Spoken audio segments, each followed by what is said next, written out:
She works at Laurel Park, galloping racehorses, and has done that for, she couldn't do the math, somewhere between 12 and 14 years, I think, a long time. She rides for a trainer there named Rodney Jenkins. Has anybody ever heard of Rodney Jenkins? Yeah.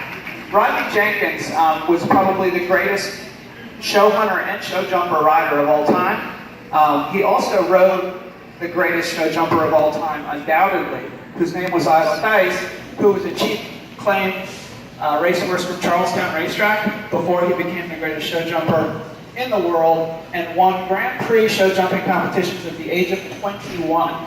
So if you want a horse that lasts a long time, get a good scent racehorse. They last forever. Anyway, enough about Rodney Jenkins. Wish you were here next time. All right. So Sabrina has been eventing as well. She manages to gallop in the morning, go home and ride, and she's evented up through the 2-star level, which is almost the very top, and it's an international level of competition. Everything she's ever ridden, she says, is a thoroughbred off the racetrack, and she has a habit of taking them home and never selling them, and sort of lending them out to her friends. So she's a good friend to have if you want somebody to kind of lend you a horse. So here's her story on this guy. She acquired this horse, Smash and Grab, who is he's a coming 7-year-old also, bred in Kentucky.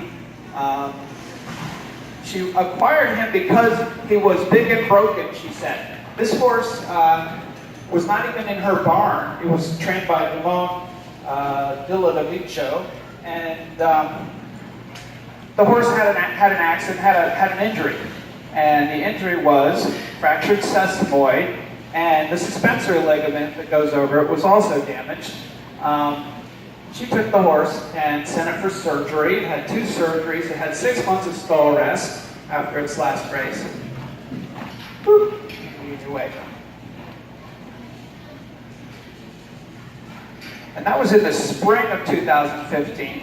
By the fall, it was time to, his stall rest was done. She took him home. And he got turned out in the field just because of lack of communication between some people working in the barn or whatever. I hoped he would not get turned out yet.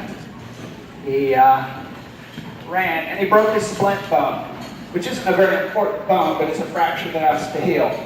So that was October. So she didn't really get to start riding him until February last year. So that'd be 11 months ago. And she started to train him for the makeover. And she said she started in February, and by June, just a few months later, wow, look at that big guy in this little space. Just a few months later, he was at his first show.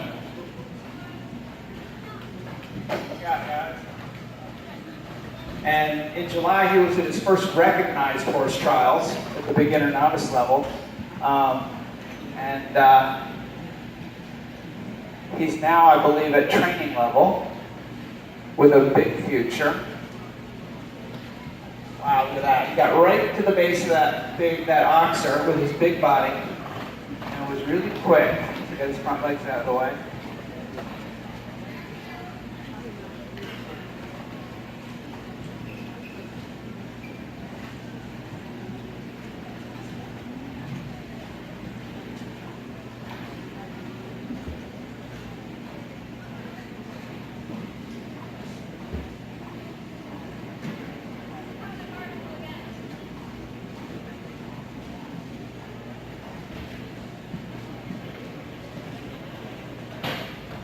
Hey Sabrina, we're going to start making things a little bit more interesting here. I don't know if you want to play with this, but we can get this narrow jump set up over here if you have an interest in that.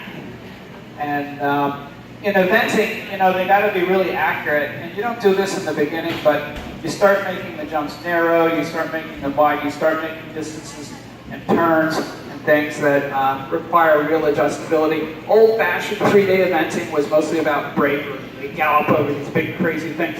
Now it's become a combination of bravery and technical skills to be able to really, really, really ride the horse. So we're going to add a few more little things like that here. So you'll notice that some of the horses, you know, they move faster than others up the levels. And that has to do with, a lot of it has to do with the trainer. the skills of the trainer, and sometimes the facility, sometimes just what they want to do, and always the horse. So if a horse is say, competing at one level, and it's easy for them, and at home they're saying, I like this stuff, this is exciting, you move them up. It helps when the rider has done it before.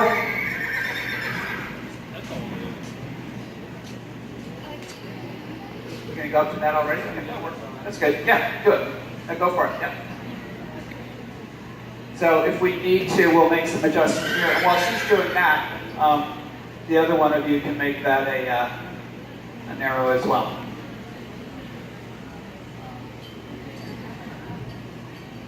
Diana.